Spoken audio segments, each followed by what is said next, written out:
今日はサウンド生成を利用してボイスの元データを作ってみるよ。サウンド生成は効果音などの特殊な音を作りやすい生成だね。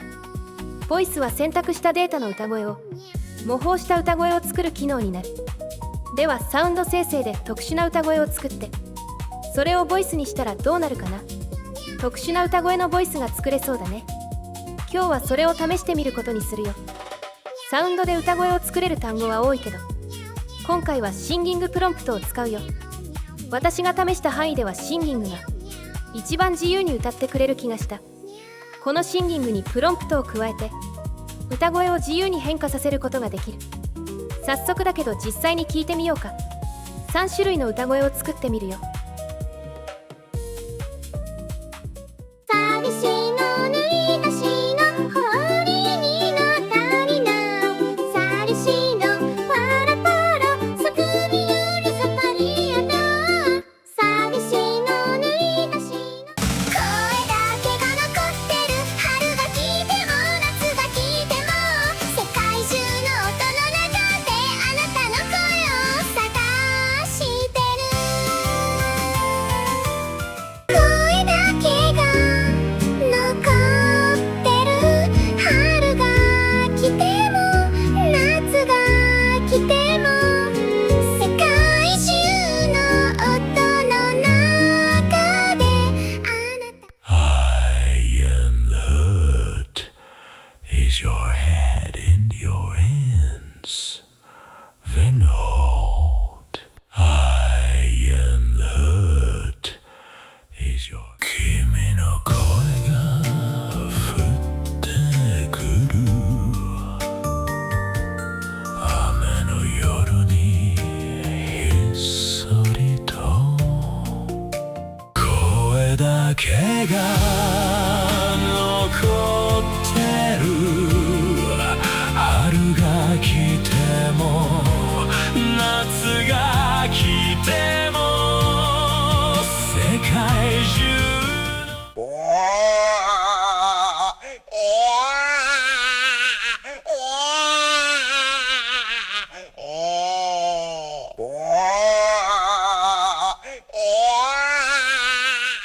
声だけが残ってる春が来ても夏が来ても世界中の音の中であなたの声を探してる声だけが残ってる春が来ても夏が来ても世界中の音の中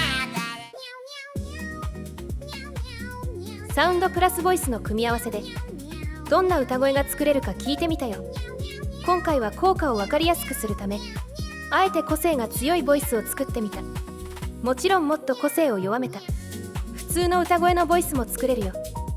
作り方をもう少し詳しく解説するよ。まずはサウンドでの素材の作り方について。サウンド生成は良くも悪くも生成結果がかなり不安定になる生成。同じプロンプトを入れたとしても全然違う歌声になることも多いよ。だから好みの歌声が生成されるまで試行錯誤しつつ生成を繰り返すしかない。サウンドは1生成2クレジットだから生成連打でもあまりコストはかからないよ。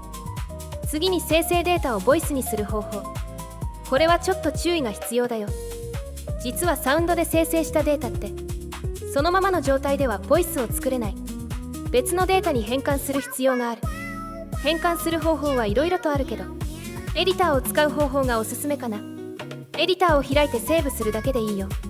エディターを使うとコピーペーストでデータの長さを調節できる利点もある。ボイスは同じ音の繰り返しであっても長いデータの方が効果が強くなるよ。個性の強いボイスを作りたいならエディターで長いデータを作るといいね。動画の後半ではボイスがどこまで声として認識するかを調べてみるよ。先ほどのイビルベイビーの例でわかる通りボイスが認識できる声はかなり幅広い。だから極端な話人間の声以外でも認識できてしまいそうな気がするね。シンギングは人の声以外の音も歌声風に変化させるプロンプトだよ。次はいろいろな音を歌声風にさせてボイスが認識できるか調べてみよう。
これだけが残ってる。春が来ても夏が来てもこれだけが残ってる。春が来ても夏が来ても世界中の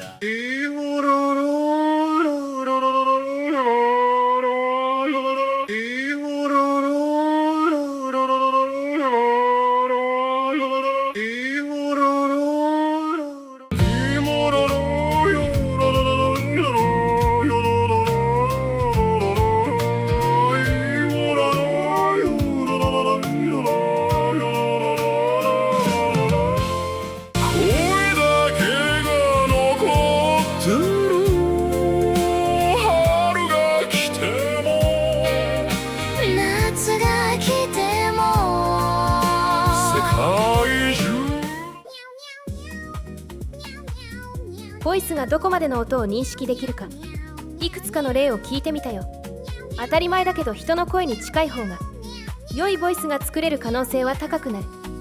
サウンド生成で元の音と人の声が良い感じに混ざった音を作るのが重要だね。人の声と遠すぎる元データはそもそもボイスで認識されない。ボイスは作成するときにデータからボーカルだけを抽出する処理が入る。この時に音がボーカルと認識されないと正常なボイスを作成することはできないよ。そして厄介なのが認識は成功しても歌声を変えるボイスにならないことも多い。元の音が間奏などのインスト部分で楽器のように使われるようになるけど歌詞のある歌声は変化させられない。そんなボイスができることも多いよ。元データを人の声に近づけるほど正常なボイスが作れる可能性は高くなる。ただ人の声に近すぎると個性が消える。そのバランスを取るのが非常に難しいね。今回の動画で作成したボイスは動画の説明欄にリンクを貼っておくよ。